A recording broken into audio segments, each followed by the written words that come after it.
जय हिंद, नमस्कार, welcome to the सानू वर्ल्ड। आज के क्लास में बायोलॉजी में आगे हम लोग डिस्कस करते हैं। पिछले क्लास में कुछ टॉपिक्स टर्म्स डिस्कस किए थे, उसके आगे आज हम लोग समझते हैं। Biology, you all are aware, it is the branch of science which deals with the study of living organism. विज्ञान की वह शाखा जिसमें सजीवों के बारे में अध्ययन किया जाता है, जीव जंतुओं के बारे में अध्ययन किया जाता है, उन्हीं को बोल देते हैं बायोलॉजी यानी जीव विज्ञान। ऐसे बहुत से ब्रांचेज हैं। बायोटेक्नोलॉजी हो जाता है, माइक्रोबायोलॉजी हो जाता है, लेकिन बायोलॉजी को यहाँ पे दो वर्गों में मेनली बांटा जाता है। एक होता है जूलॉजी और दूसरा होता है बोटनी। जूलॉजी बोले तो जंतु विज्ञान और बोटनी बोले तो वनस्पति विज्ञान, पादप विज्ञान। अब जूलॉजी के बारे में बोला जा रहा है कि स्टडी ऑफ एनिमल्स यानी the branch of science which deals with the study of animals, या the branch of biology which deals with the study of animals, जिसमें एनिमल्स के बारे में स्टडी करते हैं, उन्हीं को बोल दिया जाता है zoology. And the branch of biology और the branch of science which deals with the study of plants, पादप, वनस्पति, पौधा के बारे में जिनमें स्टडी करते हैं, उनको बोल दिया गया बोटनी यानी वनस्पति विज्ञान। अब इनके पितामह के बारे में बात किया जाए तो जूलॉजी का फादर बोलिए या बायोलॉजी का फादर बोलिए, उनका नाम है अरिस्टोटल। बायोलॉजी के फादर या फिर फादर ऑफ जूलॉजी में दोनों में नाम आता है अरिस्टोटल साहब का, और फादर ऑफ बोटनी यानी वनस्पति विज्ञान के पितामह में नाम आता है थियोफ्रेस्टस का। ये दोनों एक एक अपना किताब लिखे हैं। अरिस्टोटल साहब जो हैं एक किताब लिखे हिस्टोरिया एनिमेलिया। अरिस्टोटल साहब एक किताब लिखे हिस्टोरिया एनिमेलिया, जिसमें एनिमल्स के बारे में डिस्कशन है। उसमें अप्रॉक्स 500 स्पेसीज ऑफ एनिमल्स के बारे में वो डिस्कस किए। 500 स्पेसीज एनिमल्स के बतलाएं। और थियोफ्रेस्टस जो बॉटनी के फादर हैं वो किताब लिखे हिस्टोरिया प्लांटम, वो बुक लिखे हिस्टोरिया प्लांटम। उसमें भी लगभग 500 स्पेसीज ऑफ प्लांट्स के बारे में डिस्कस किया गया है, बातें बतलाई गई। एक जो हैं वो 500 स्पीसीज ऑफ एनिमल्स के बारे में बतलाएं और दूसरे 500 स्पीसीज ऑफ प्लांट्स के बारे में बतलाएं। अब एक जूलॉजी और बॉटनी तो ठीक है, बायोलॉजी जो है ना वो टर्म दिया गया था लेमार्क एंड ट्रेवेरेनस के द्वारा। ये दो वैज्ञानिक हैं, इन्हीं के द्वारा टर्म दिया गया था बायोलॉजी यानी जीव विज्ञान। अब इससे आगे बढ़ते हैं तो हमको देखने को मिलता है सेल बायोलॉजी में आते हैं, साइटोलॉजी में आते हैं। यहाँ पे एक वर्ड लिखा हुआ है साइटोलॉजी, और इसी को हम बोल सकते हैं सेल बायोलॉजी। एक अलग से टॉपिक हो जाता है, एक अलग से सिलेबस हो जाता है।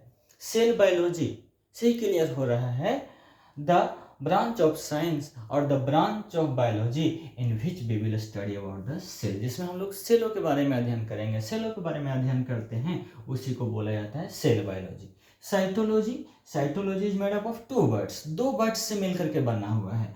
एक है साइटो और दूसरा है logy. Cyto means cell, cyto means cell and logy means to study, यानी the branch of science or the branch of biology in which we study about the cell, that is known as cytology. You all are aware that all the living organisms are made up of the smallest structural and functional unit, and the name of that smallest structural and functional unit is cell.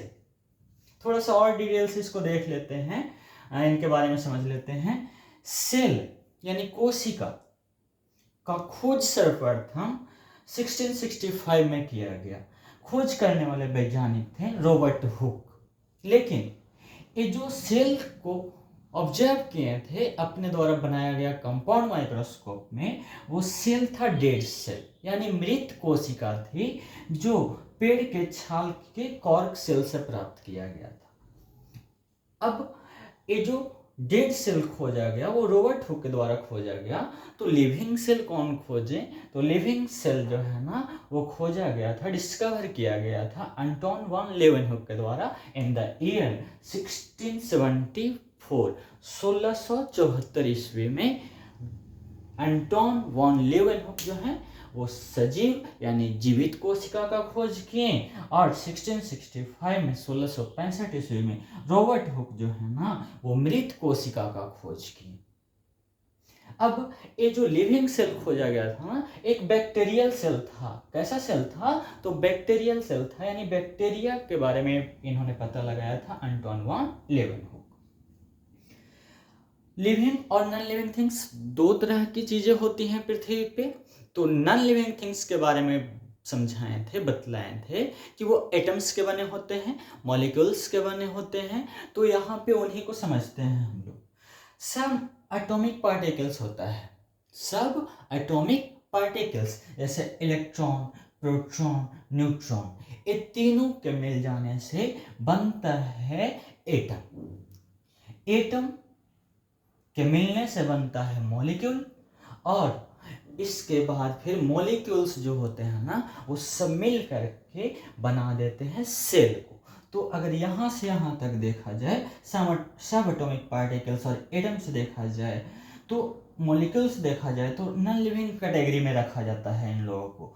लेकिन इन्हीं molecules के मिल जाने से glucose, fructose, sucrose, amino acid, fatty acid, glycerol, ये सब मिल करके फिर से सेल ऑर्गेनल्स का एक कॉम्बिनेशन बनाते हैं और बन जाता है एक लिविंग स्ट्रक्चर, जिसको बोला जाता है सेल। लिविंग स्ट्रक्चर इसलिए बोल रहे हैं क्योंकि इसी smallest structural and functional unit से मिल करके इस पृथ्वी पे जो भी माइक्रोस्कोपिक या मैक्रोस्कोपिक ऑर्गेनिज्म है सब बने हुए होते हैं। सेल के बारे में बतलाएं कि basic unit of life, smallest structural and functional unit of life, fundamental unit of life, और a group of cell combines to form tissue।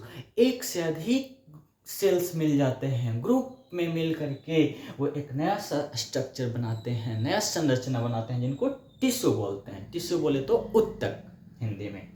और group of tissues similar in structure और similar in function, they combines to form organ. ये सब tissue मिलकर के, उत्तक मिलकर के क्या बना देते हैं? अंग बना देते हैं। अब ग्रुप ऑफ ऑर्गन्स मिलकर के फिर बना देता है मल्टीसेलुलर ऑर्गेनिज्म के बॉडी में ऑर्गन सिस्टम। जैसे हमारे बॉडी में अगर ह्यूमन बींग्स का बात किया जाए तो माउथ होता है, फेरिंग्स होता है, ओसिफेगस होता है, स्टोमिक होता है, स्मॉल इंटेस्टाइन होता है, लार्ज इंटेस्टाइन होता है। तो A mouth, stomach, small intestine, large intestine, ये सभी के सभी डिफरेंट ऑर्गन्स हैं, but they combines together to perform one function, that is digestion of food. Hence this organ system is known as digestive system, digestive organ system। यानी cell मिला तो tissue बना, tissue मिला तो ऑर्गन बना, organ मिला तो ऑर्गन सिस्टम बना, और ऑर्गन सिस्टम्स के मिलने से डाइजेस्टिव सिस्टम हो गया, रिस्पिरेटरी सिस्टम हो गया, सर्कुलेटरी सिस्टम हो गया, एक्सक्रीटरी सिस्टम हो गया, स्केलेटल सिस्टम हो गया, जिनमें बोन्स के बारे में हम लोग स्टडी करते हैं, बोन्स के बारे में समझते हैं, मस्कुलर सिस्टम हो गया। ये सब मिल करके क्या बना देते हैं? तो कोई भी लिविंग ऑर्गेनिज्म या लिविंग ऑर्गेनिज्म के बॉडी बना देते हैं। उम्मीद है आपको एक टॉपिक लेक्चर अच्छा लगा होगा। खुश रहिए, मुस्कुराते रहिए। Thank you.